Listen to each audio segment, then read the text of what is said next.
What if I told you that in ancient Athens, speaking your mind could be dangerous, and getting paid was part of democracy? Hello, and thank you for joining us today. If you're new here, welcome, and don't forget to subscribe for more.com. Immersive stories from history.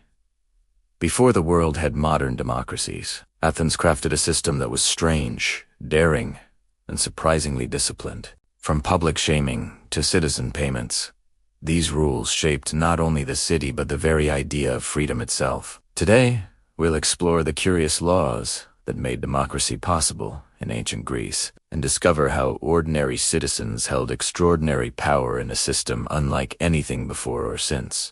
Long before democracy became a word spoken with pride, suspicion, or debate, it existed only as a problem of power, a problem of trust, and a problem of how human beings could live together without tearing their city apart. In the early centuries of ancient Greece, the idea that ordinary people might govern themselves would have sounded not just strange but dangerous. Cities were fragile things.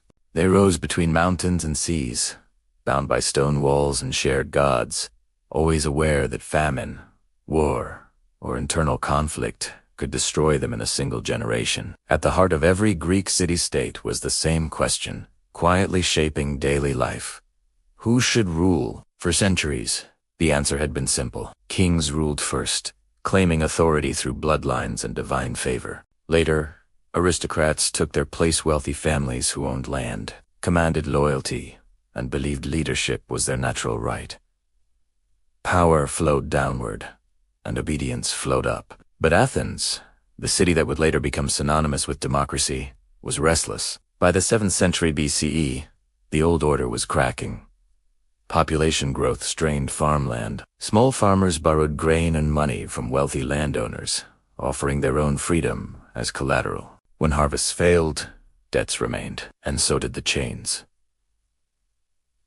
Debt slavery became common. Athenian citizens by birth were sold into bondage or forced to labor on lands they once owned. Families were broken. Anger spread quietly, like a fire beneath dry wood.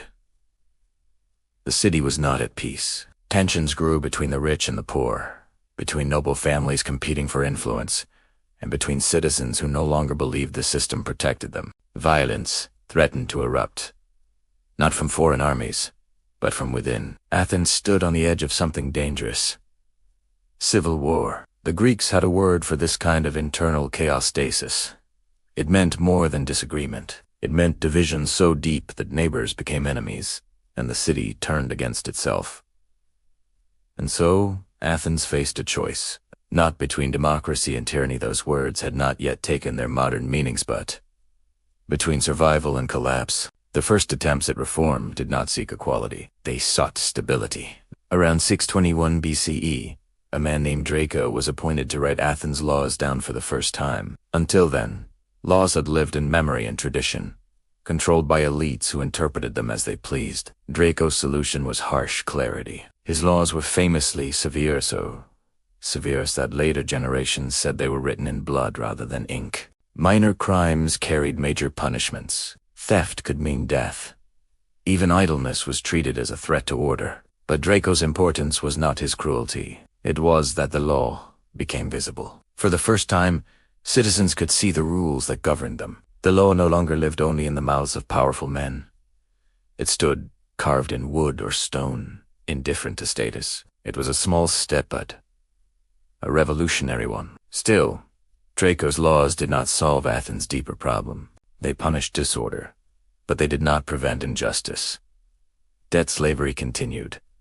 Wealth remained concentrated. Anger did not fade. So Athens turned to another reformer. In 594 BCE, Solon was appointed with extraordinary powers to reshape the city. He was not a king, and not a tyrant, but something new, a mediator trusted by rival factions to pull Athens back from the brink. Solon's reforms were cautious, deliberate, and deeply strange by modern standards. He canceled debts, freed those enslaved for debt, banned the practice forever. But he did not create equality. Instead, he reorganized society into classes based on wealth, not birth. Political participation became a function of economic contribution. The wealthy still held the most powerful offices, but even the poorest citizens gained something new. A voice. They could attend assemblies, serve on juries, participate, however modestly, in the life of the city. Solon understood something fundamental. That stability required inclusion, but not too much. He feared mob rule as much as aristocratic abuse. His system balanced participation with restraint, power with responsibility. And yet, even Solon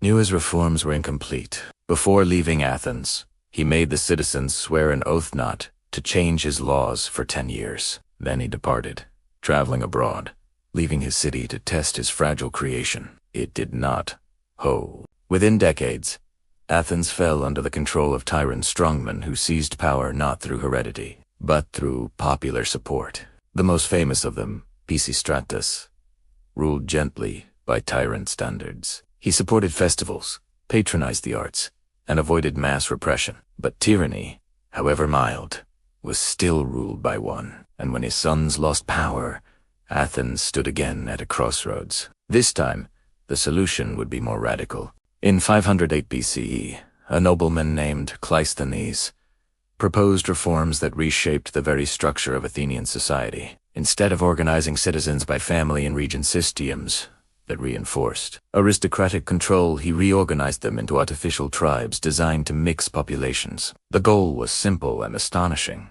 to weaken old loyalties and strengthen loyalty to the city itself. Political identity became civic, not familial. Power was redistributed across councils, assemblies, and courts. Offices rotated. Decisions were made collectively. Participation expanded not to everyone, but to a broader body of male citizens than ever before. Athens had not yet invented democracy as we know it, but it had invented something unprecedented: a system in which power was fragmented, temporary, and accountable. Still, no one knew if it would work.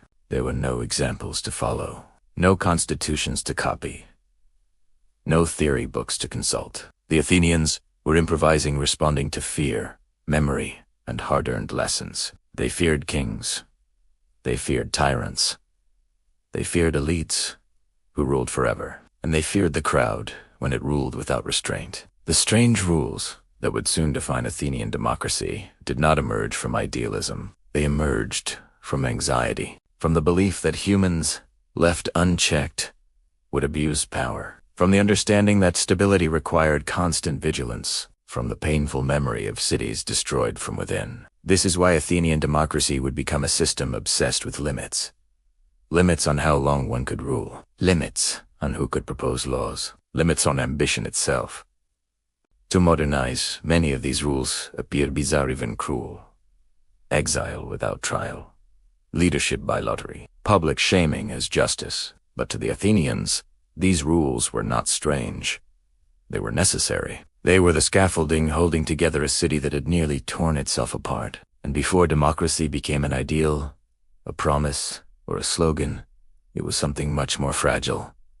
An experiment in survival. In the next chapter, we will look more closely at who was allowed to participate in this experiment and who was deliberately left out. Because in ancient Athens, democracy began not with universal inclusion, but with a carefully guarded definition of who counted as the people.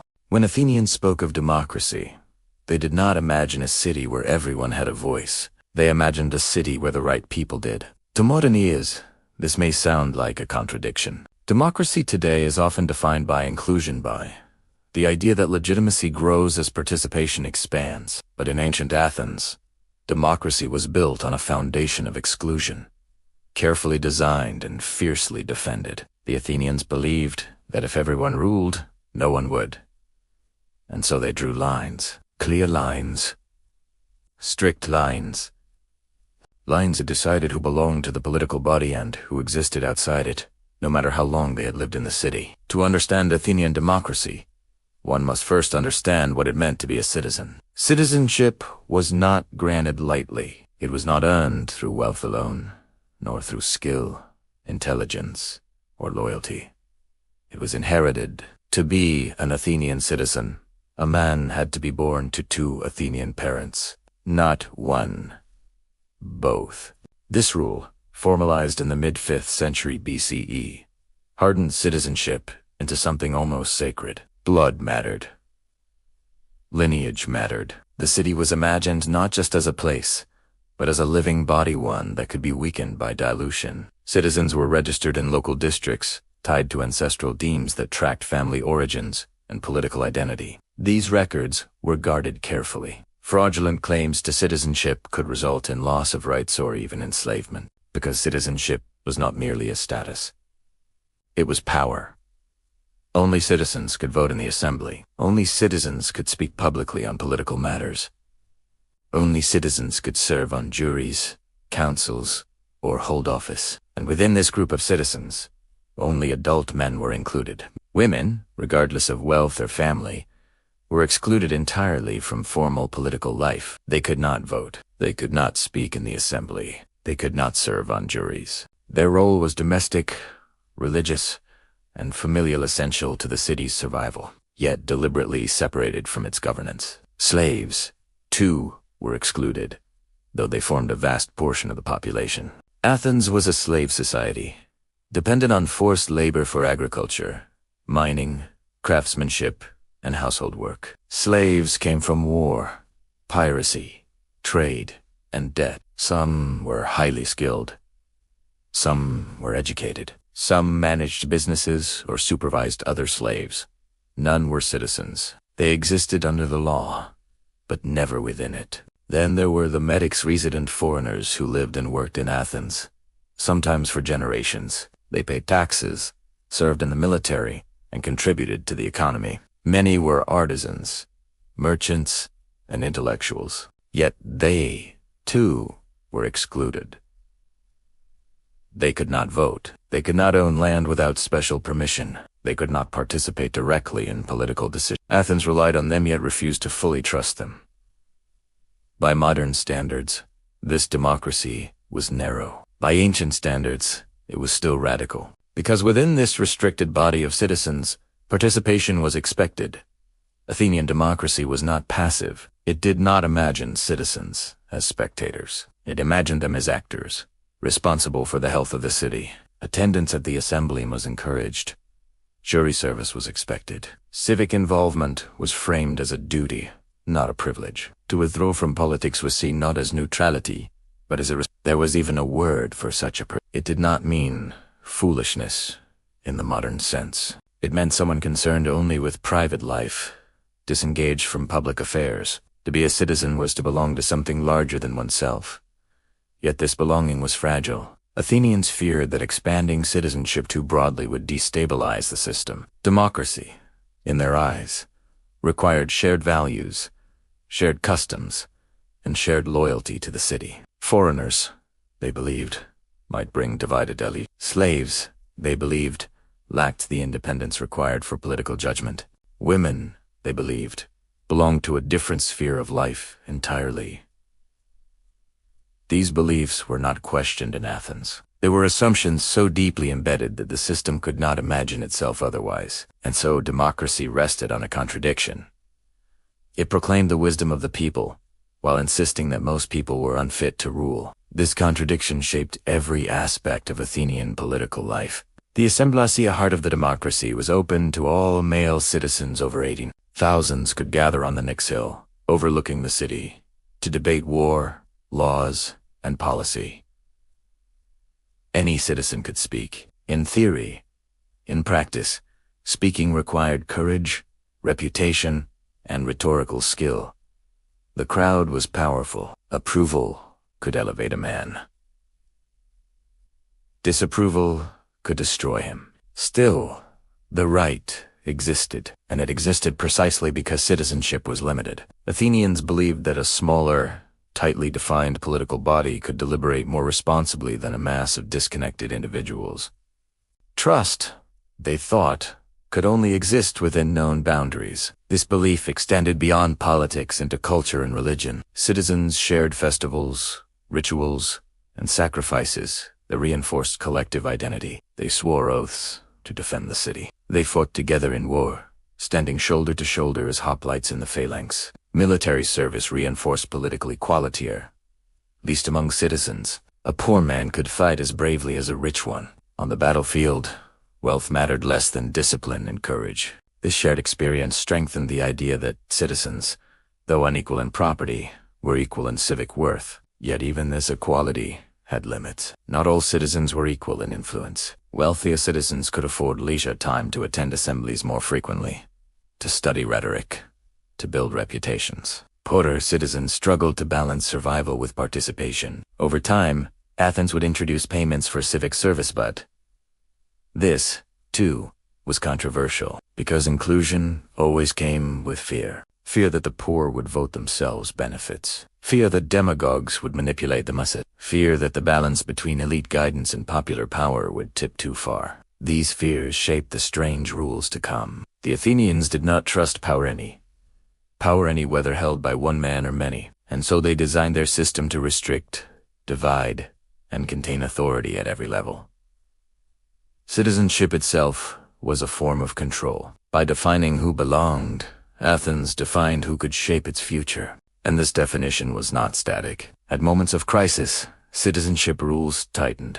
During periods of confidence, they loosened slightly. Grants of citizenship were rare and symbolic, often awarded to foreign benefactors or allies. To receive citizenship was to be absorbed into the political body to gain not just rights, but responsibilities and risks. Because Athenian democracy was demanding, citizens could be fined for failing to participate. They could be prosecuted for misleading the assembly. They could be ostracized for becoming too powerful. To be included was not always comfortable. It was easier, in some ways, to be excluded. Women exercised influence indirectly through family networks, religion, and social bonds. Slaves navigated complex relationships with masters. Medics built wealth and reputation without political voice. But citizens lived under constant scrutiny. Their words mattered. Their votes mattered, and their mistakes could echo across the city. This is why Athenians guarded citizenship so fiercely. Democracy, to them, was not a universal right. It was a fragile privilege earned by birth, sustained by participation, and protected by exclusion. Only later generations would question whether a system that silenced so many could truly represent the people. But in ancient Athens, the people were carefully chosen. And now, we will see how even among these chosen citizens, power was distributed in an unexpected way through chance itself. Because in a city that feared ambition, randomness became a tool of justice. To the modern mind, leadership is something earned. It is won through elections, shaped by campaigns, refined by experience, and justified by popularity. We assume that the best leaders rise through competition, that ambition properly directed improves governance. The Athenians believed the opposite. They believed that ambition was dangerous. They believed that the desire for power corrupted judgment, distorted speech, and bent laws toward personal gain. And so they searched for a way to rule without encouraging anyone to want to rule. Their solution was radical. They chose leaders by lottery. This practice, known as sortition, lay at the heart of Athenian democracy. It was not a side experiment or symbolic gesture. It was the primary method by which most public offices were filled. Names were drawn at random from among eligible citizens. No speeches. No promises. No campaigns. Chance decided. To the Athenians, this was not foolishness.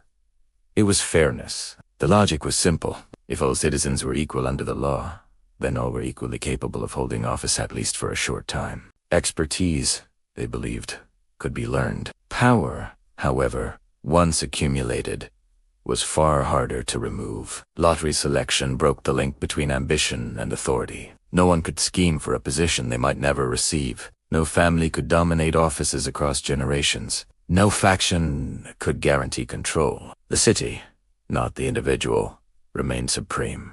This idea unsettles modern sensibilities because it challenges a core assumption that governance requires exceptional individuals. The Athenians did not deny that talent existed, but they feared that concentrating power in the hands of the talented would inevitably create elites who ruled for themselves. Sortition was designed to prevent this. Most offices in Athens were held for 1 year. Many could be held only once in a lifetime. Even powerful positions were temporary, rotational, and shared. A citizen might one year manage public finances, the next serve on a jury, and the next return entirely to private life. Power circulated constantly. This circulation was deliberate. Athenians believed that the best safeguard against tyranny was not virtue, but structure. No system could rely on the moral excellence of its leaders alone. Instead, it must assume human weakness and design around it. Random selection reflected a deep pessimism about human nature and a deep trust in collective order. The most famous institution governed by sortition was the Council of 500. Each year, 500 citizens were selected by lot, 50 from each of the 10 tribes. This council prepared laws, managed daily administration, supervised officials, and guided the agenda of the assembly. These were not ceremonial duties. They were the machinery of government, and they were entrusted to ordinary men. The council met almost every day. Its members were divided into rotating groups that took turns overseeing affairs. Even the presidency of the council rotated daily, chosen by lot from among its members. No one could hold the city's highest administrative role for more than a single day. This was not inefficiency. It was intention. The Athenians feared continuity and power more than chaos, but randomness did not mean absence of control. Eligibility rules were strict. Only citizens over 30 could hold most offices. Candidates underwent examinations to confirm their status and character. After their term ended, officials faced audits of their conduct. If they misused funds, abused authority, or violated the law, they could be fined, disgraced, or imprisoned. Lottery selection removed competition. Accountability restored discipline. Some offices, however, were not assigned by lot. Positions requiring specialized knowledge such as generals were elected. Military leadership demanded experience, strategy, and decisiveness. Here, Athenians accepted the risk of ambition in exchange for competence. But even generals were subject to scrutiny. They could be tried, fined, or exiled for failure. Victory did not guarantee safety. Popularity did not ensure protection. Power in Athens was always provisional. This balance between randomness and expertise reveals something profound about Athenian political thinking. Democracy was not blind faith in the masses. It was a calculated experiment in minimizing harm. The Athenians asked not who is best to rule, but how do we prevent the worst from ruling too long? Sortition served another purpose as well. It educated the citizenry. By rotating thousands of citizens through public office over time, Athens created a population familiar with governance. Men learned how laws were made, how finances worked, how courts functioned. Political knowledge became widespread. This, in turn, strengthened the assembly. Citizens were not merely reacting to speeches, they were drawing on personal experience. Democracy became lived, not abstract. Yet this system also carried risks. Random selection meant that some officials were inexperienced, indecisive, or overwhelmed. Decisions could be slow. Errors occurred. The system relied on collective correction rather than individual excellence. Critics of democracy seized on these weaknesses. Philosophers like Plato saw sortition as evidence of democratic foolishness, a city governed like a ship crewed by sailors who had drawn lots to become captains. To Plato, rule required knowledge. To the Athenians, rule required restraint. The tension between these views would shape political thought for centuries. What made sortition truly strange even by ancient standards was its moral foundation. Athenians believed that chance reflected divine will. Randomness was not arbitrary. It was sacred. By entrusting selection to the lot, they removed human manipulation and invited cosmic neutrality. The gods, they believed, would guide outcomes better than ambition ever could. This religious undertone gave sortition legitimacy. Losing a lottery was not an insult. Winning was not a triumph. Both were accepted as fate. This reduced envy, resentment, and factional struggle. At least in theory. In practice, tensions remained. Some citizens resented serving in offices they felt unprepared for. Others feared being judged harshly for mistakes. Some avoided office entirely, preferring private life to public risk. But avoidance was difficult. Civic participation was expected. Repeated refusal to serve could attract suspicion. Democracy demanded engagement. It demanded exposure. Through sortition, Athens declared something radical. That governance was not a profession. That leadership was a duty, not a career. That power belonged to the city, not to those who sought it. This idea has rarely been repeated in history. Most societies have embraced elections, aristocracies or bureaucracy systems that reward ambition and continuity. Athens alone trusted chance as a guardian against corruption, and yet this trust was born from fear. Fear of kings who ruled too long. Fear of elites who monopolized influence. Fear of charismatic figures who bent crowds to their will.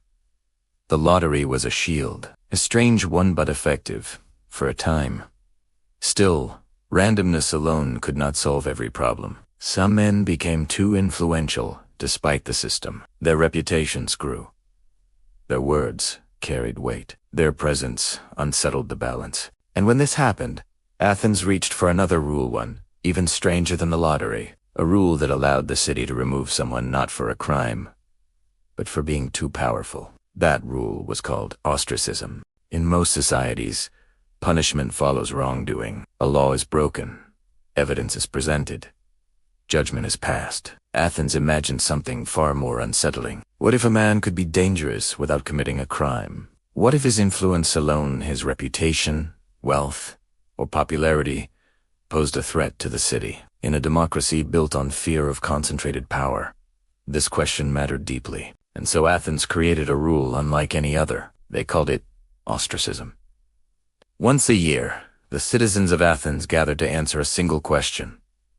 Should the city hold an ostracism this year? If the answer was yes, another assembly was scheduled weeks later. On that day, citizens wrote a name onto a broken piece of pottery and thousands of these shards were collected and counted. If one name appeared on at least 6,000 shards, that person was exiled from Athens for 10 years, no accusation, no trial, no defense.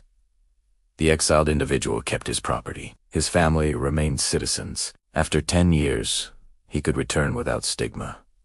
The punishment was not meant to disgrace. It was meant to remove. Ostracism was a pressure valve, a way to release tension before it became destructive. Two modern sensibilities. This feels unjust, but to the Athenians, justice was not the only concern.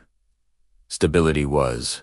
Athens remembered its tyrants. It remembered how quickly power could coalesce around a single figure, how popular leaders could transform into rulers for life. Ostracism was designed to prevent this before it happened, not after. The city did not wait for tyranny to emerge. It acted preemptively, guided by collective fear rather than legal certainty. This tells us something essential about Athenian democracy. It did not trust success. Fame was suspicious. Influence was dangerous. Charisma was a warning sign. A man who stood above others, even if admired and balanced the system. Ostracism was the city reminding itself that no one was indispensable. The practice was introduced in the early 5th century BCE, shortly after the fall of the tyrants and the reforms of Cleisthenes. Athens was still fragile. The memory of autocratic rule was fresh. Ostracism reassured citizens that tyranny could not return quietly. Yet the process itself was oddly calm. There were no debates on the ostracism day itself, no speeches attacking the candidates. Citizens arrived, scratched names into pottery, and left. Some shards survive today. They bear misspelled names, nicknames, even jokes. Ordinary citizens participated without ceremony. The banishment was collective, impersonal, almost administrative. This was deliberate. By avoiding trials, ostracism removed the need for evidence and argument. It prevented factional conflict from escalating. No one had to prove wrongdoing. The city simply acknowledged discomfort. This made ostracism both powerful and ambiguous. It could remove genuine threats. It could also remove rivals, and indeed, some of the most prominent Athenians were ostracized. Aristides, known as the Just, was exiled despite his reputation for fairness. According to later stories, an illiterate voter once asked Aristides himself to write his name on the shard, explaining that he was tired of hearing him called just. The story may be apocryphal, but the message is clear. Even virtue did not protect against exile. Themistocles, the architect of Athens' naval power, and a hero of the Persian Wars, was ostracized after his influence grew too great. His brilliance had saved the city. His presence now unsettled it. This was the paradox of ostracism. Athens punished not failure but success, because success created imbalance. To the Athenians, democracy was like a carefully weighted scale. Too much influence on one side, no matter how earned, tipped the whole system. Ostracism restored balance by subtraction. And yet, ostracism was not used lightly. It required large participation. 6,000 votes was a high threshold, ensuring that exile reflected broad consensus rather than factional maneuvering. Years passed without any ostracisms at all. Its power lay not in frequent use, but in constant presence. It reminded ambitious men that popularity had limits. This awareness shaped political behavior. Leaders cultivated restraint. They avoided appearing too dominant. They shared credit, moderated speech, and aligned themselves with collective identity. Ostracism disciplined not only those exiled but those who remained. Still, the rule had flaws, because ostracism did not distinguish between threat and annoyance. A man could be exiled for arrogance, rivalry, or sheer exhaustion of public patience. Popular sentiment, not legal reasoning, decided outcomes. This raised questions even among Athenians. Was ostracism justice or fear made law? Over time, its use declined. As Athens grew more confident and its institutions stronger, the need for such a blunt tool diminished. Eventually, ostracism fell out of practice altogether. But during its height, it embodied a core democratic belief that power itself is suspect. Modern democracies often fear corruption in secret. Athens feared it in public. They believed that unchecked prominence, even without wrongdoing, endangered collective rule. Better to exile one man for 10 years than to risk losing the city forever. Ostracism reveals something deeply human about Athenian democracy. It was not optimistic. It did not assume leaders would remain virtuous. It did not trust popularity to stay benign. It did not wait for catastrophe. Instead, it built fear into the system, fear of standing too tall. And in doing so, it preserved equality by force. The city spoke with one voice, not in anger, but in precaution. "You are too powerful," it said. "Go away. Let the city breathe." But ostracism was only one way Athens limited power. Exile removed individuals, but time itself could remove ambition. In the next chapter, we will see how Athens ensured that no one, not even the most capable citizen, could hold authority for long. Because in a democracy obsessed with balance, time was as powerful a weapon as law. In Athens, power was never meant to settle. It was not supposed to grow roots, build a home, or become familiar. Power, the Athenians believed, should pass through a citizen's hands like water, useful, necessary, but never possessed. This belief shaped one of the most defining rules of their democracy. No one could hold authority for long. Tomaronai's experience is a virtue. We trust leaders who have served for years, who know the system, who understand its rhythms. Athens saw danger in this. They had learned through kings, aristocrats, and tyrants that long-held power changed people. It bred confidence. Confidence hardened into entitlement. Entitlement quietly turned into dominance, and dominance destroyed cities. So the Athenians attacked power, not with force, but with time. Most public offices lasted just 1 year. After that year ended, the office ended with it. The authority dissolved. The citizen returned to private life, indistinguishable from his neighbors. No gradual ascent, no extended tenure, no political careers. Many offices could be held only once in a lifetime. Others allowed a second term, but never consecutively. Even positions of great importance were designed to be temporary. This constant rotation created a city always in motion. Men governed today and listened tomorrow. No one remained permanently above the law, because no one remained permanently in charge. This rule was not based on efficiency. It was based on fear. Athens feared familiarity with power. They feared that if authority lingered too long in one place, citizens would stop questioning it. Obedience would become habit. Habit would become submission. Democracy, to survive, had to feel temporary even when it was not. Time limits also shaped how power was exercised. A man with only a year to serve could not build an empire. He could not slowly bend institutions to his will. His decisions would soon be reviewed by others who would replace him. And reviewed they were. At the end of every term, officials underwent a formal examination known as youth. They were required to account for their actions, their decisions, and their use of public funds. Citizens could bring accusations. Records were inspected. Conduct was judged. This process mattered because authority did not vanish quietly. It ended under scrutiny. Knowing this, officials governed carefully, not boldly for personal glory but cautiously for collective approval. The system discouraged ambition by making it inconvenient.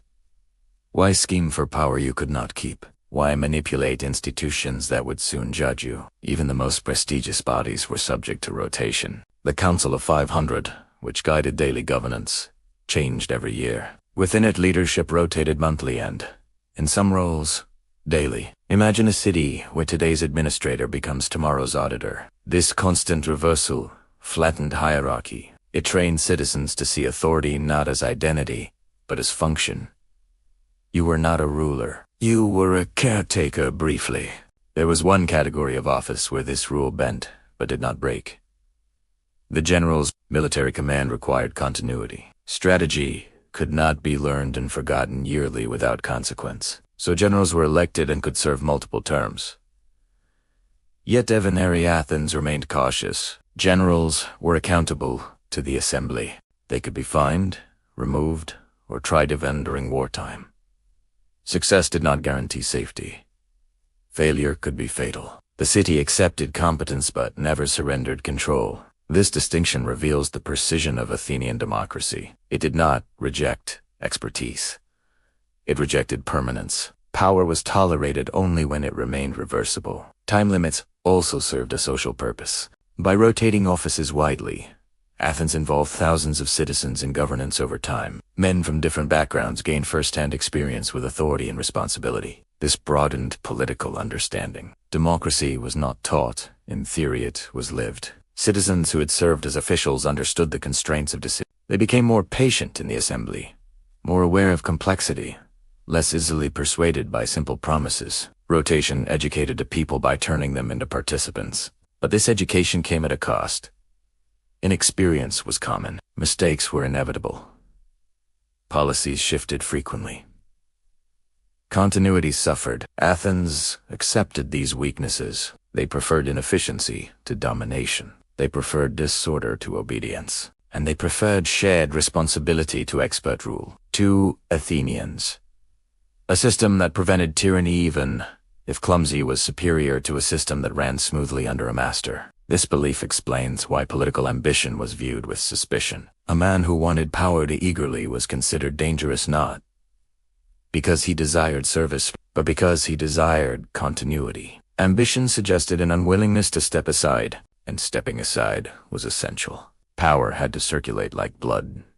If it pooled, the city sickened. This philosophy also shaped how Athenians spoke about leadership. They rarely praised long service. Instead, they praised restraint, moderation, and willingness to return to private life. The ideal citizen was not the one who ruled forever but the one who ruled briefly and then obeyed willingly. This constant turnover also prevented the formation of permanent factions within government. Offices changed hands too quickly for networks of loyalty to solidify. Alliances had to be rebuilt continuously. No one could dominate the system from within, and yet this very instability created tension. Some Athenians worried that too much rotation weakened the city, that in times of crisis, experienced leadership mattered.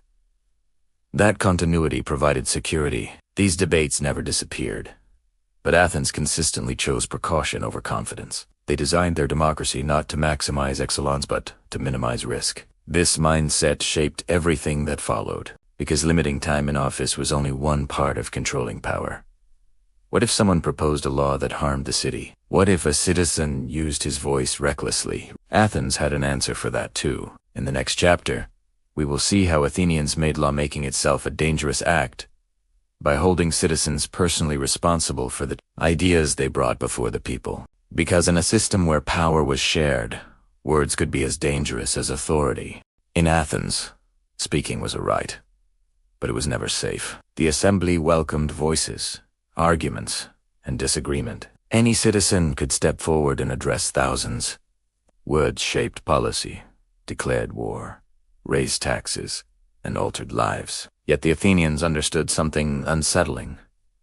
Words could destroy a city as easily as armies. A reckless proposal, passionately delivered, could sweep through the crowd. A persuasive speaker could turn fear into policy, hope into disaster. Democracy, they knew, was vulnerable not only to tyrants but to itself. So Athens did something extraordinary. It made lawmaking dangerous. In the Athenian democracy, proposing a law was not merely participation. It was a personal risk. A citizen who introduced a decree could later be prosecuted if that law was judged harmful, illegal, or contradictory to existing statutes. This procedure was called graph paranomon, literally an indictment against illegality. It transformed speech from a casual right into a serious responsibility. If a citizen believed a proposal violated the law or endangered the city, he could bring charges against the proposer. The case went to court. A jury of fellow citizens judged not only the law but the judgment of the man who proposed it. If found guilty, the proposer could face fines, loss of political rights, or worse. The law might be repealed, but the citizen would be punished. This rule reveals the paradox at the heart of Athenian democracy. Athens encouraged participation but demanded caution. You were free to speak, but you were accountable for consequences. This accountability changed how democracy sounded. Speeches were not just passionate, they were careful. Speakers framed arguments with references to precedent, legality, and collective benefit. Proposals were weighed not only for popularity but for defensibility. To speak boldly required confidence, not just in persuasion but in correctness. The assembly was loud, but not careless. This system assumed something radical, that ordinary citizens could judge laws not only by intention, but by effect. It trusted the people to correct themselves. Yet this trust was paired with fear. Fear that demagogue-skilled speakers who appealed to emotion could mislead the masses. Fear that democracy could be steered by charm rather than wisdom. Graph paranomon acted as a brake. It did not silence speech. It slowed it. Before proposing a law, a citizen had to think beyond applause. He had to imagine the future court, the accusations, the scrutiny. He had to ask himself whether his idea would survive sober judgment after excitement faded. This transformed democratic debate into something almost legalistic. Proposals were framed defensively. Arguments anticipated objections. Speakers aligned themselves with tradition, law, and the city's long-term interest. Innovation was possible but dangerous, and this danger was intentional. Athens believed that progress without caution was indistinguishable from recklessness. The rule also reinforced equality, because no one was immune. Wealth did not protect you. Reputation did not shield you. Popularity did not guarantee safety. Even celebrated statesmen could be prosecuted for their proposals. Even victorious leaders could face legal consequences for policies that later seemed misguided. The city judged outcomes, not intentions. This was unsettling but stabilizing. It discouraged extreme proposals. It restrained sudden shifts. It favored incremental change over dramatic transformation. Critics argued that it made democracy conservative, even stagnant. That fear of punishment discouraged creativity. Athens accepted this risk. They preferred caution to collapse, because they remembered how quickly instability turned into tyranny. The existence of graph paranomon also meant that lawmaking never ended with a vote. A law passed in the assembly was provisional. It lived under the shadow of later review. This blurred the line between legislation and justice. Courts became guardians of the legal order, ensuring that popular decisions did not contradict the city's foundational rules. Democracy, then, was not absolute. It was constrained by itself. This self-restraint distinguished Athens from simple majority rule. The people ruled but not without limits. They were powerful, but not unchecked. The system assumed that democracy, like any human institution, required guardrails. Words mattered, and those who used them bore the weight of their consequences. Yet this rule also revealed anxiety. Athenians feared persuasion. They feared the crowd's mood. They feared eloquence untethered from wisdom. They feared that democracy could be manipulated by those who spoke best, not those who reasoned best. This fear shaped how rhetoric developed in Athens. Oratory became a craft studied carefully. Speakers balanced emotion with logic, tradition with necessity. They did not merely inspire. They defended. Every proposal was a potential trial, and sometimes trials followed. Citizens were prosecuted not for corruption but for misjudgment, for policies that failed, for ideas that seemed reasonable at the time, but harmful in hindsight. This harshness may seem unfair, but to Athenians, it reinforced seriousness. Democracy was not a game. Lives depended on decisions. Wars followed votes. Cities rose and fell by collective choice. Responsibility had to be personal.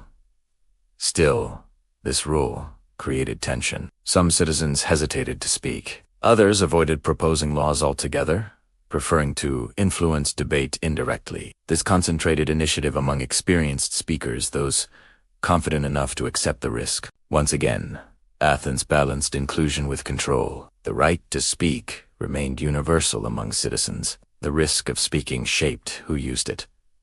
And yet, the system endured, because Athenians believed that freedom without responsibility was chaos and responsibility without freedom was tyranny. They walked a narrow path between the two. Graph Peronomon did not silence democracy. It disciplined it, and discipline, in Athens, was always public. This brings us to the next strange rule. If citizens were responsible for words, then officials were responsible for actions, and responsibility was enforced not quietly, but openly through examination, exposure, and shame.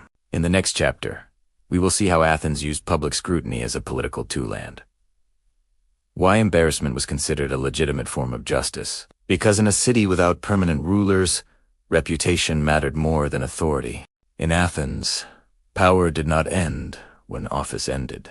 It followed a man home. When an official completed his term, he did not fade quietly back into private life.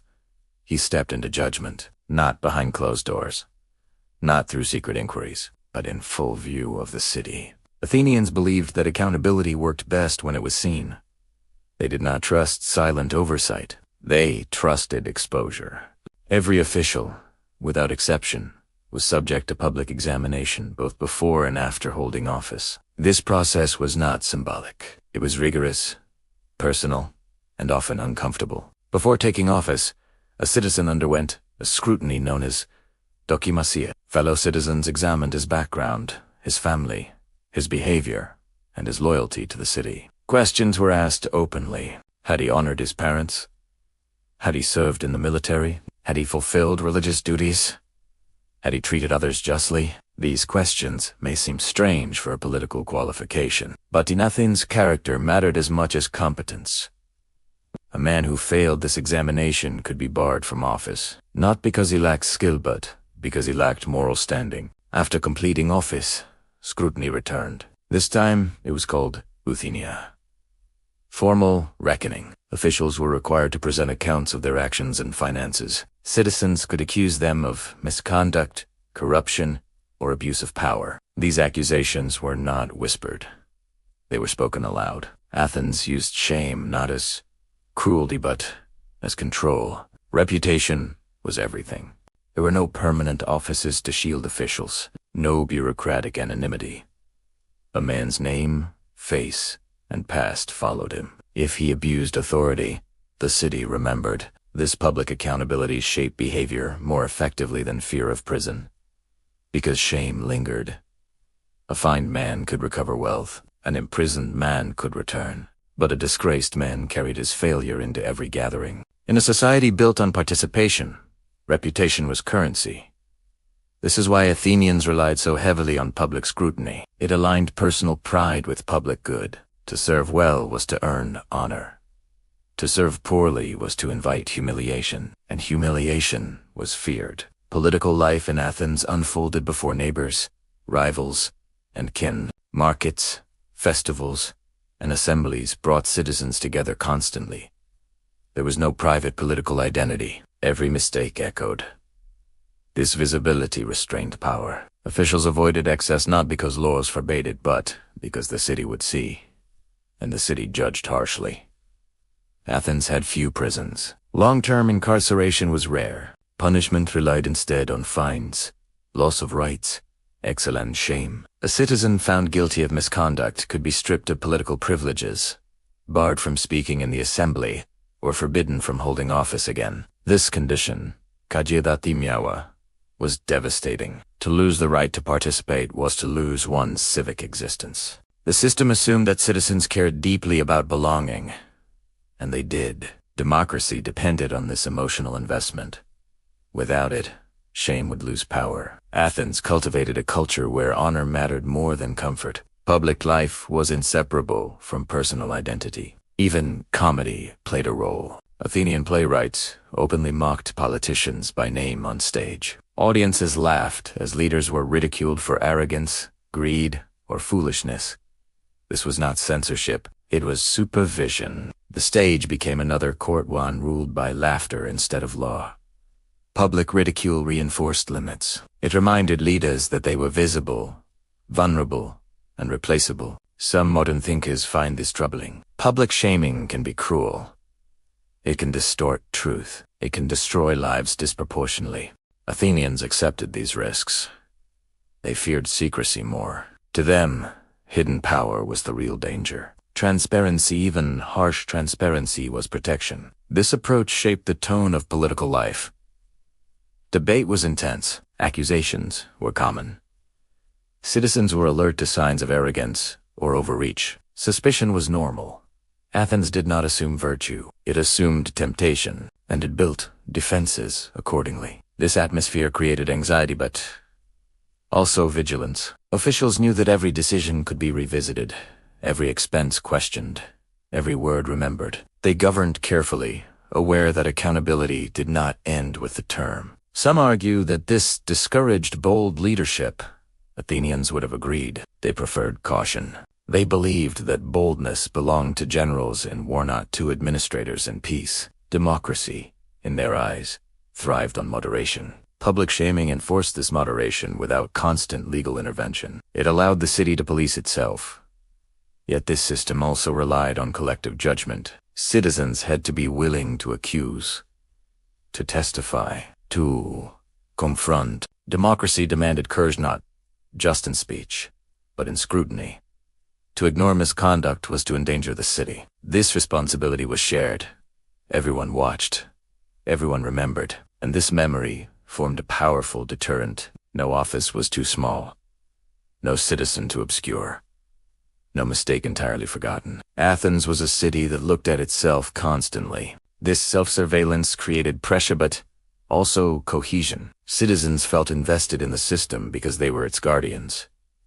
Public shame was not simply punishment, it was participation. But accountability alone could not sustain democracy. Citizens also needed incentive. Time, energy, and labor were required to attend assemblies, serve on juries, and hold office. Without support, only the wealthy could afford to participate fully. Athens recognized this danger. So, in the next chapter, we will explore one of the most unexpected and revolutionary rules of ancient democracy, the decision to pay citizens for participation. Because equality in theory meant nothing without access in practice. Democracy, Athens learned, was expensive, not in marble buildings or golden crowns bought. In time to walk to the assembly, time to sit through debates, time to serve on juries, councils, and boards, time taken away from fields, workshops, and wages. At first, Athenian democracy assumed that citizens would simply show up. Many did not. The system was open in theory, but uneven in practice. Wealthy citizens could afford leisure. Poorer citizens could not. Participation slowly tilted toward those with the least to lose by spending entire days in civic duty. Athens recognized the danger. A democracy dominated by those with free time was no democracy at all. And so the city made a decision that startled even its own citizens. It began to pay people to participate. This payment was not a salary. It did not create professional politicians. It was compensation enough to replace a day's wages, not enough to enrich. Its purpose was simple: to make participation possible. The first payments were introduced for jury service. Later, attendance at the assembly and service on councils also received compensation. The amount was modest, but the message was profound. The city valued the time of ordinary citizens. Democracy was no longer a luxury of the wealthy eat, become a work. This decision reshaped Athens. Poorer citizens began attending the assembly in greater numbers. Juries filled with men from all backgrounds. Councils reflected broader experience. The people, in a more literal sense, ruled. Critics were alarmed. They argued that paying citizens corrupted democracy, that people would participate for money rather than conviction, that the poor would vote themselves benefits and dominate policy. Some saw it as bribery. Others saw it as necessity. Athens chose necessity. They understood that unpaid participation was exclusion by another name. If civic duty required sacrifice, only those already secure could afford it. Payment leveled the field. It did not eliminate inequality, but it reduced its political impact. This change also reveals how practical Athenian democracy was. It was not ideological in the modern sense. It did not worship abstract equality. It responded to real pressures, real imbalances, real failures. When participation lagged, Athens adjusted. This adaptability kept democracy alive. The payments also reinforced an important idea. Participation was expected. This was not a reward for interest. It was support for duty. Citizens were not paid to be persuaded. They were paid to show up, listen, judge, and decide. Attendance mattered. Jury service, in particular, became central to Athenian life. Large juries, sometimes hundred-strong, heard cases ranging from private disputes to major political trials. Jurors were selected by lot. Payment ensured that selection was meaningful. A man chosen could serve without starving his family. Justice became collective. The assembly, too, grew more representative. Debates reflected a wider range of concerns. Policies addressed daily realities more directly. Democracy became louder and more unpredictable. With broader participation came sharper divisions, stronger emotions, and greater risk of impulsive decisions. Athens accepted this. They preferred a noisy democracy to a silent one. The payment system also changed the relationship between citizen and city. By compensating participation, Athens acknowledged its dependence on ordinary people. The city could not function without them. This recognition strengthened loyalty. Citizens felt seen not as subjects, but as contributors. Yet payment also intensified scrutiny. If citizens were paid, they were expected to take their role seriously. Absence without reason was criticized. Indifference was condemned. Democracy was not passive entertainment. It was labor, and labor required accountability. This tension shaped Athenian political culture. Participation was encouraged, but performance was judged. A juror who slept, a citizen who voted carelessly, a council member who neglected duty all faced criticism. Payment did not lower expectations. It raised them. Opponents of democracy used this system as evidence of decline. Philosophers argued that the poor were being manipulated. That payment turned citizens into dependents of the state. Athens heard these critiques and continued, because the alternative was worse. Without payment, power drifted upward. With payment, power stayed dispersed. Democracy, once again, chose risk over exclusion. This decision also reveals something deeper about Athenian values. They believed political participation had value not because it produced perfect outcomes, but because it bound citizens together. Serving together created shared responsibility. Being paid did not cheapen duty. It acknowledged reality. Athens did not romanticize poverty. They did not expect sacrifice without support. They understood that ideals survive only when grounded in material conditions. In this, they were remarkably modern, yet they remained cautious. Payment levels were debated constantly. Increases were controversial. Reductions sparked outrage. Money and democracy formed an uneasy alliance. Athens navigated it pragmatically. They paid enough to include, not enough to dominate. An inclusion, one say, achieved changed the nature of speech. With more voices came more words. With more words came more risk. Freedom of speech expanded, but so did concern over misuse. Athens prized open expression. They called it parrhesia, right to speak freely. But freedom, like power, required restraint. In the next chapter, we will explore how Athens balanced free speech with responsibility. Why speaking openly could still be dangerous in the world's first democracy. Because, in Athens, words were free, but never harmless. Athens prized words above almost all else. The right to speak, to debate, to persuade, was not merely a privilege, it was the lifeblood of the city. In the assembly, thousands of citizens gathered on the Nix hill. Sunlight glinted off stone and bronze. Voices rose, mingled, clashed, and harmonized. Laws were proposed, policies debated, alliances formed, and reputations forged. This was parrhesia, freedom of speech in its most raw, public form. Every citizen could step forward, address the crowd, and argue for what he believed was best for Athens. No office, no wealth, no ancestry could prevent a man from speaking. Yet freedom in Athens was never absolute.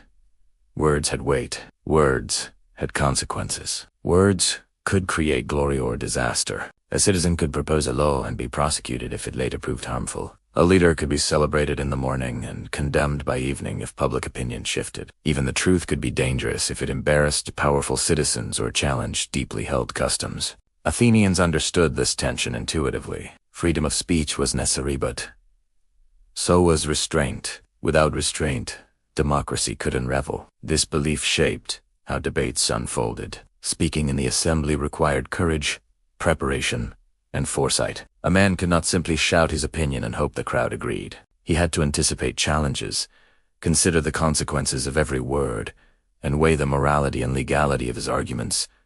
Rhetoric became an art form. Orators studied structure, logic, and delivery. They learned to appeal to reason, to emotion, and a shared identity. Speech was both weapon and shield, but even the most careful speaker faced risks.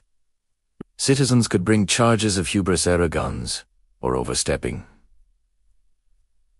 bounds against those whose words were deemed harmful to the city or disrespectful to the gods. Criticism, mockery, or even clever satire could damage reputations permanently. The Athenians balanced this danger with opportunity. Freedom of speech allowed new voices to rise, talent to flourish, and ideas to compete openly. Accountability ensured that words were not used irresponsibly, and that citizens remained vigilant against manipulation. The system was designed for constant tension, liberty and caution in equal measure. Juries, often hundreds strong, became arbiters of both law and public opinion. Every citizen could serve, selected by lot, and each juror had a vote in assessing whether proposals or officials had exceeded acceptable limits. These juries became schools of judgment. Citizens learned not just to listen but to evaluate critically, weighing facts, consequences, and motivations. Even the smallest speech could have immense influence.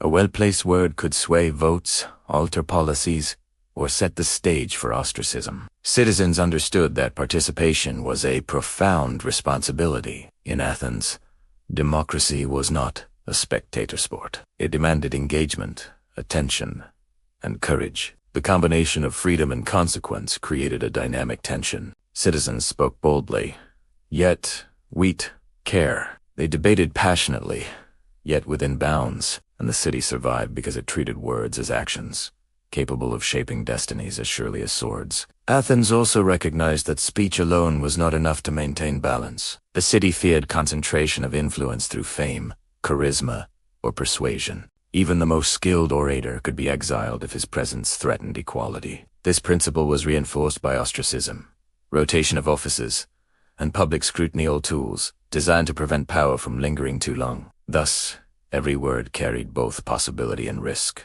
Citizens were free, but freedom was intertwined with responsibility. To speak recklessly was to invite judgment. To speak wisely was to serve the city. This balance shaped the culture of Athens profoundly. Public discussion was elevated. Politics became a shared enterprise, where ordinary men could influence extraordinary outcomes, yet where the consequences of missteps were always clear. Citizens internalized the tension between liberty and accountability, creating a political environment that was at once vibrant, cautious, and intensely human. Freedom of speech in Athens was not simply a right.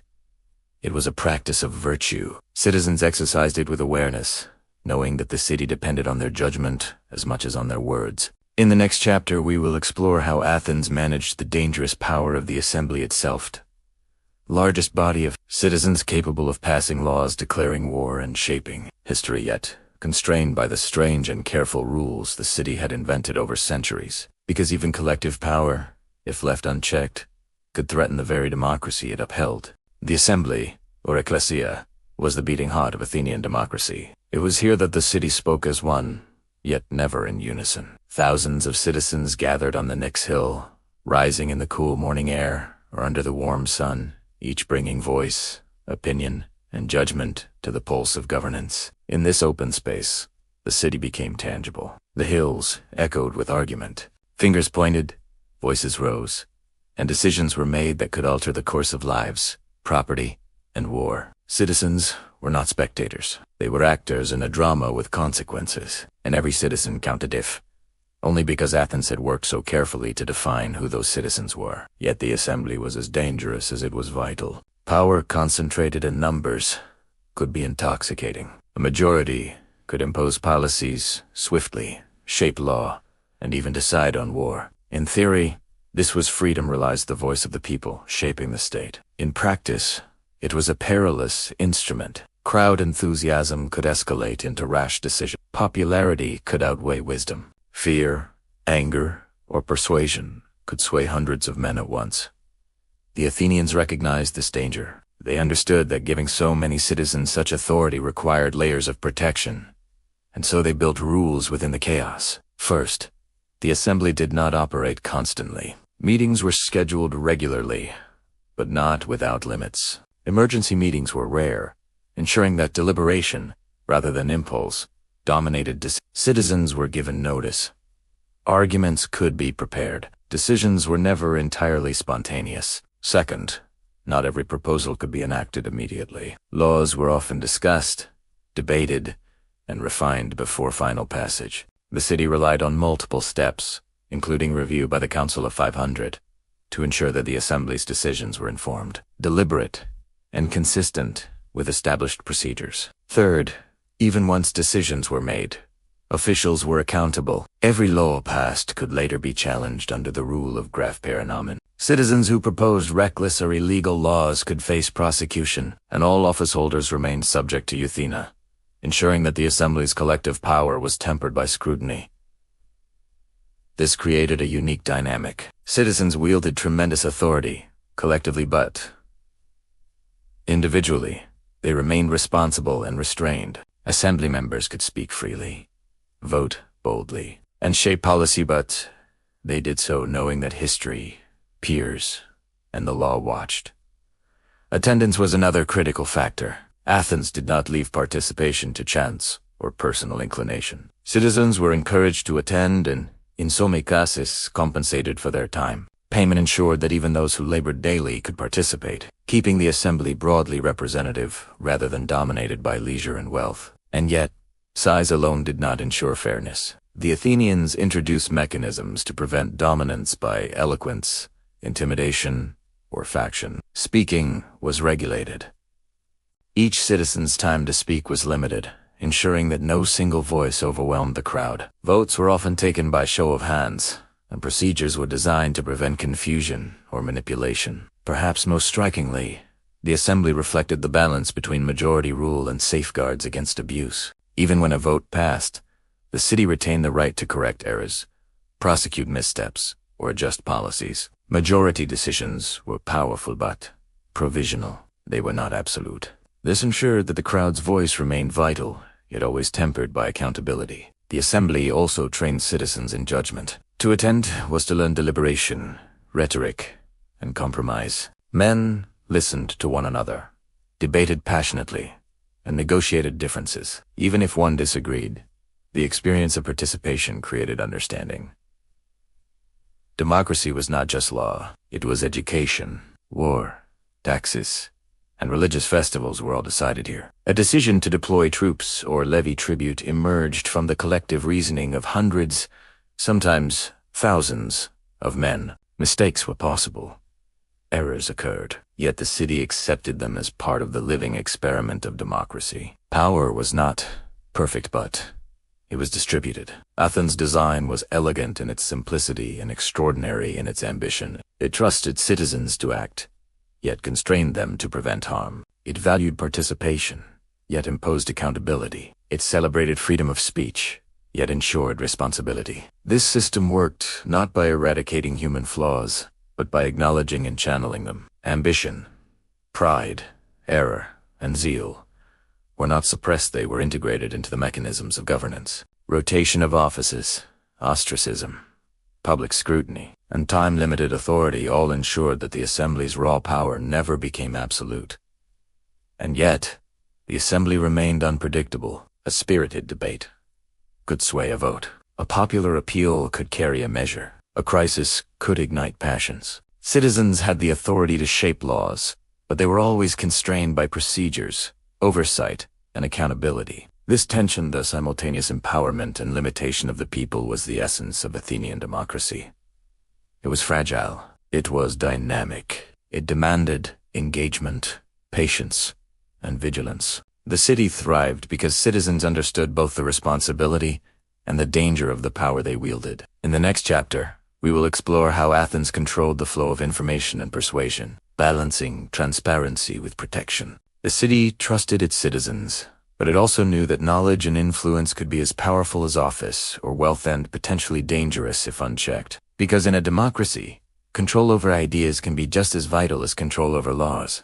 Athens thrived on debate, yet it feared the dangers of persuasion. The assembly, powerful as it was, depended on citizens making reasoned choices. But human judgment is fragile. Passion, rumor, and eloquence could sway men before reason had a chance to assert itself. Athenians understood this better than most societies of their time. They had witnessed how words alone could ignite rebellions, inspire tyranny, or mislead entire communities. Charismatic speakers skilled in rhetoric and performance could manipulate emotion, distort facts, and steer votes toward personal gain rather than the city's welfare. This awareness gave rise to one of the most subtle and unusual rules of Athenian democracy: the careful management of information and the limitation of influence. No citizen was above scrutiny. No speech escaped oversight. Orators were observed by fellow citizens, critics, and even playwrights who ridiculed hubris and arrogance on stage. Public debate was transparent, but transparency carried its own power. Every word, every argument, and every persuasion attempt could be analyzed, mocked, or challenged. At the same time, Athenians feared concentration of rhetorical skill. Oratory could become a form of influence as potent as office. A single man, persuasive and ambitious, might dominate public opinion and sway votes repeatedly. Athens saw this as a threat to equality and collective rule. To mitigate this danger, the city relied on procedural limitations. Speakers had time limits. Voting processes were formalized. Assemblies could be interrupted or adjourned if disorder threatened reasoned debate. Repeated attempts to dominate discussion were frowned upon and could even be cited in legal scrutiny. The threat of ostracism also applied in subtle ways. A man who used persuasion to gain disproportionate influence risked the city's sanction. Ambition in speech was as dangerous as ambition in office. Public opinion could support exile, just as it could remove officials through the law. Athenians also trusted collective judgment to filter influence. No single juror, no single voter, no single citizen could decide alone. Large juries, broad participation in assemblies, and rotational offices ensured that power, whether spoken or enacted, remained dispersed. Influence flowed through networks of peers, not concentrated in one voice. Yet even with these measures, Athens embraced persuasion as a vital part of civic life. Debate educated citizens, refined ideas, and strengthened. Citizens learned to weigh arguments, question assumptions, and consider consequences. Rhetoric was not forbidden, it was harnessed, monitored, and balanced by structure. Payment for participation also played a subtle role by ensuring that citizens from diverse economic backgrounds could attend assemblies and juries. The city prevented persuasion from being effective solely on wealth, leisure, or education. A poor but attentive citizen could counterbalance a charismatic orator supported by wealthier allies. Information, therefore, became both accessible and accountable. The result was a society in which persuasion existed but under constant checks. Citizens were empowered to speak, to convince, and to lead opinion, but they were also disciplined by rules, scrutiny, and collective oversight. Democracy was not it was a guided dialogue, structured to prevent domination while encouraging participation. This careful balance between freedom and limitation created a political culture that was simultaneously bold and cautious. Citizens were free to argue, but they were aware of consequences. Oratory could shape the city but not control it entirely. Even rumors and informal persuasion were watched. Athens recognized that influence extended beyond formal speech. Gossip, stories, and the theater were all part of civic life. Comedy, especially, functioned as a subtle regulatory mechanism. Playwrights like Aristophanes lampooned public figures, highlighting arrogance, folly, or ambition. Laughter became a form of social control, reinforcing limits on influence without formal law.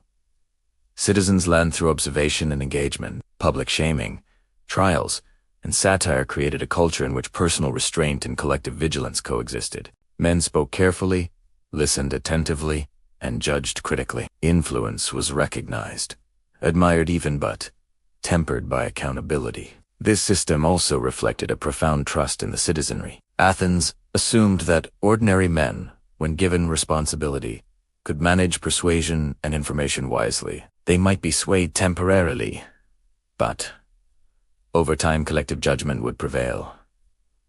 Errors occurred, mistakes were inevitable, but democracy was designed not for perfection, it was designed for resilience. Athens treated information, speech, and persuasion as political tools to be wielded responsibly, not uncritically. Citizens understood that every argument carried weight, and that misuse could invite legal, social, or political consequences. Freedom of expression was immense but carefully framed. Influence was respected but constrained.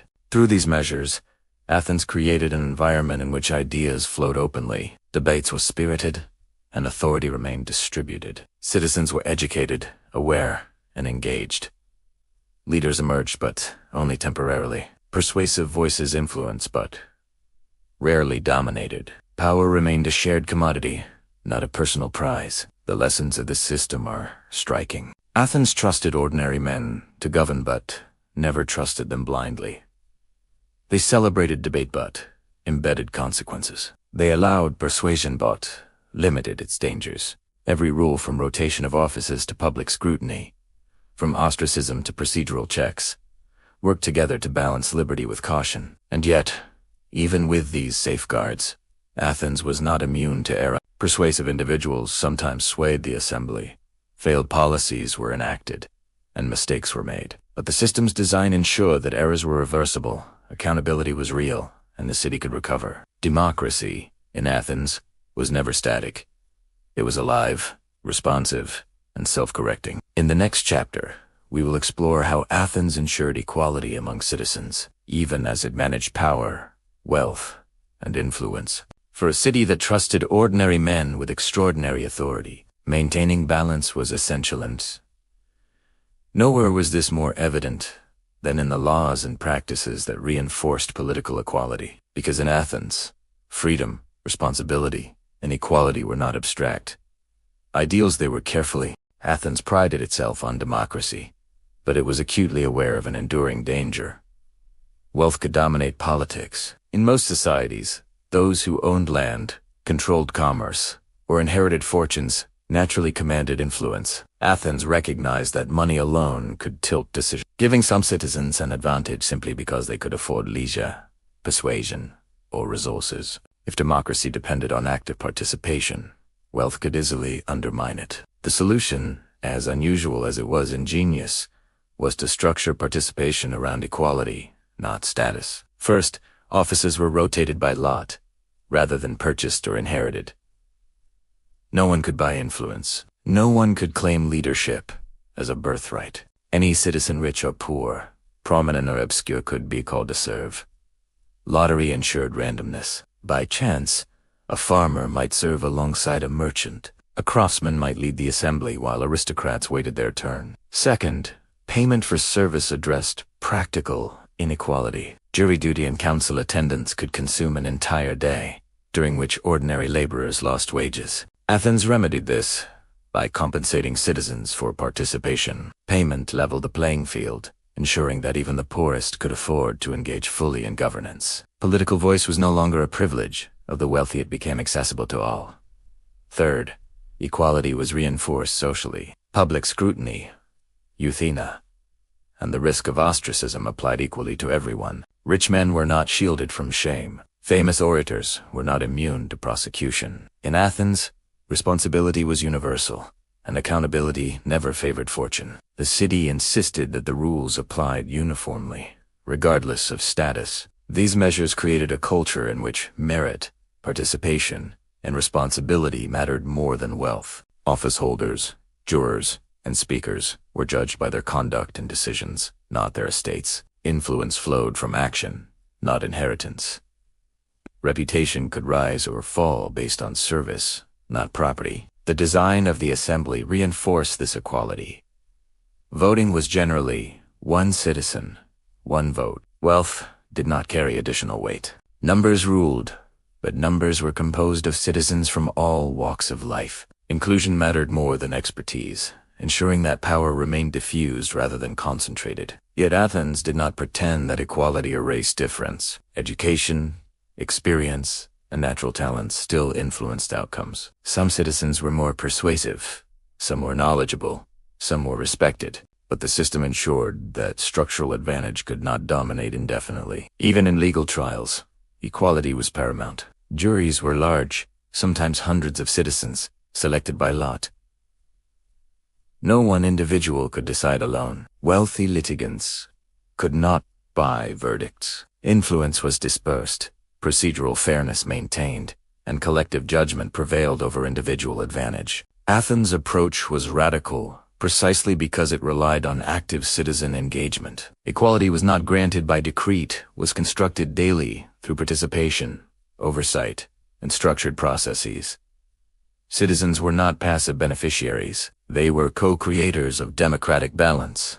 This emphasis on equality shaped political behavior. Ambition was tolerated only within limits. Wealth could support participation, but could not replace it. Citizens were trained to value moderation, respect peers, and accept rotation. Arrogance and overreach, whether from rich or poor, invited scrutiny. The balance between equality and liberty was delicate.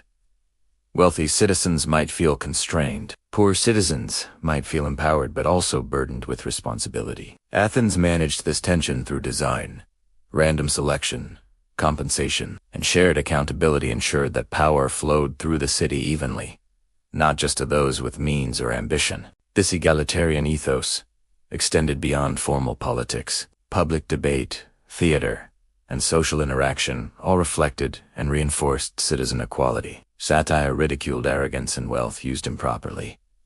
Public scrutiny exposed favoritism. Every citizen could participate, observe, and correct imbalance, yet equality had limits. Women, slaves, and foreigners were excluded from formal politics. Athens' democracy was revolutionary in scope, but still bound by the social norms of its time. Its radicalism lay in equalizing male citizens, not humanity at large. Within this sphere, however, the city went further than almost any other society in history. By reducing the impact of wealth on political power, Athens ensured that democracy remained a system of shared responsibility, not inherited privilege. Every vote, every decision, every debate mattered.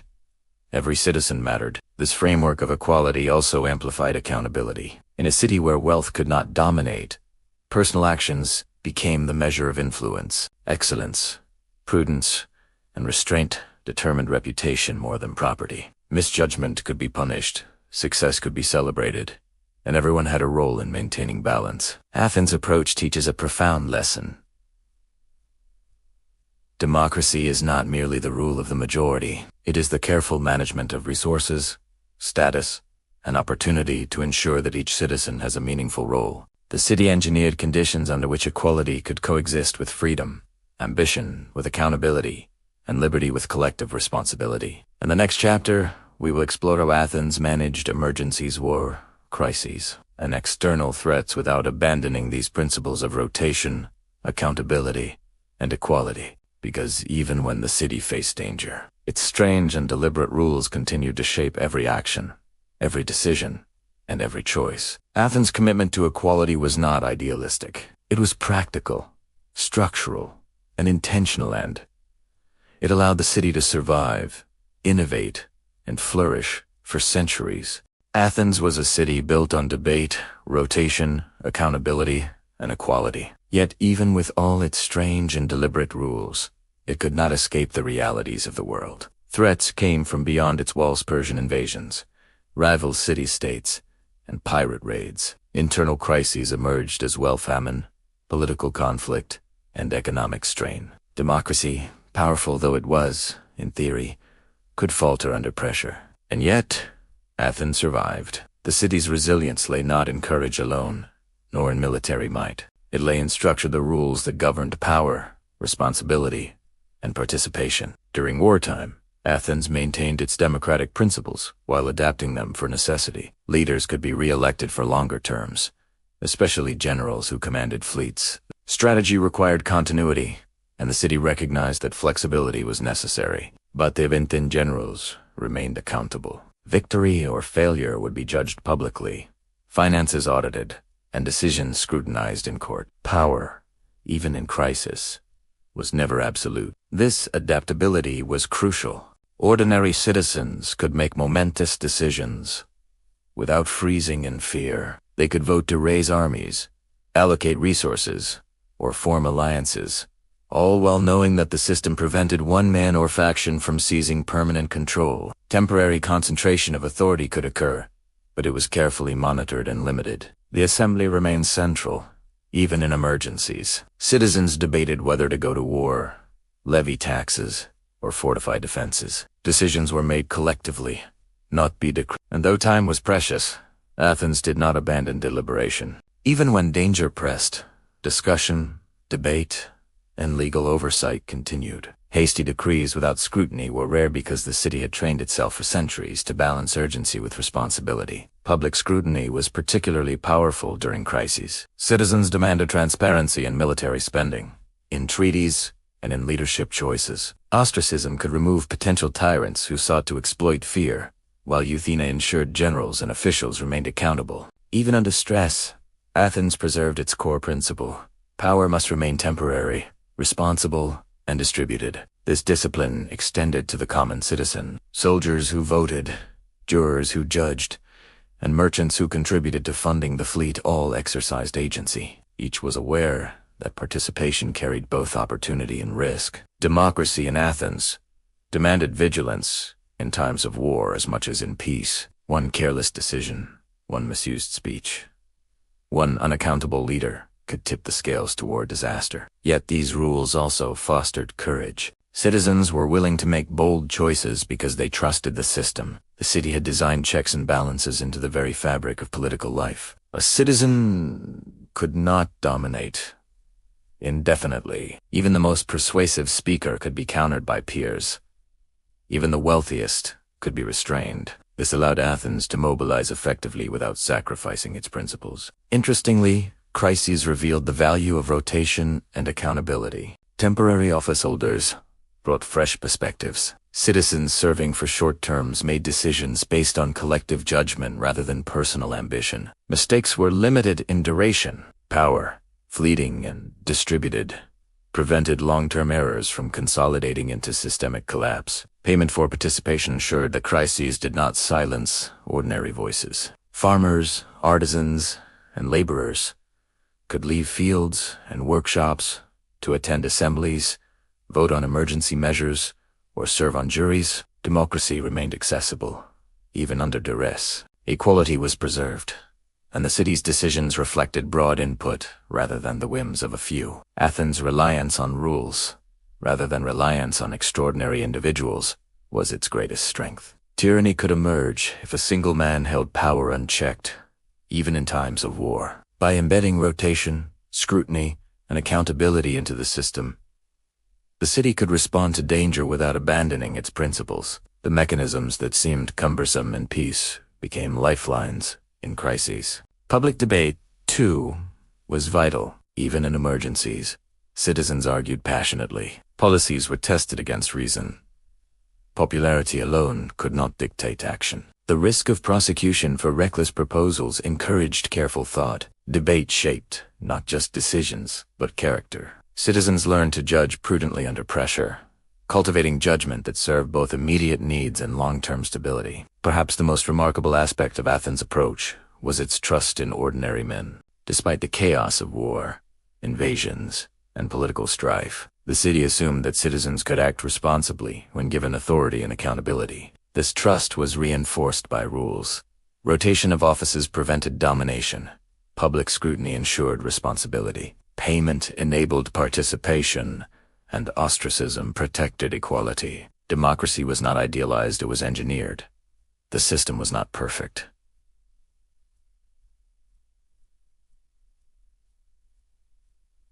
Mistakes were made. Popular decisions sometimes led to disaster.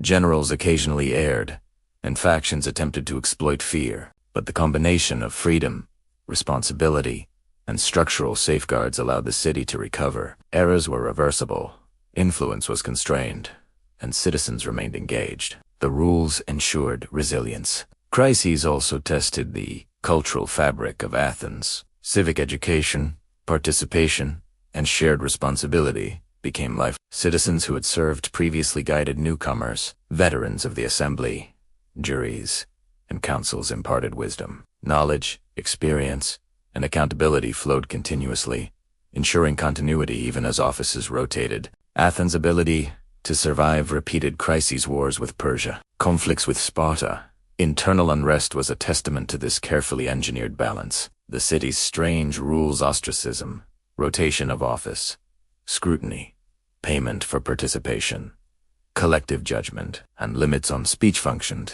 like a safety net. Democracy endured because power was never concentrated long enough to threaten the city, yet never dispersed so widely that it became meaningless. In this way, Athens created a democracy unlike any other.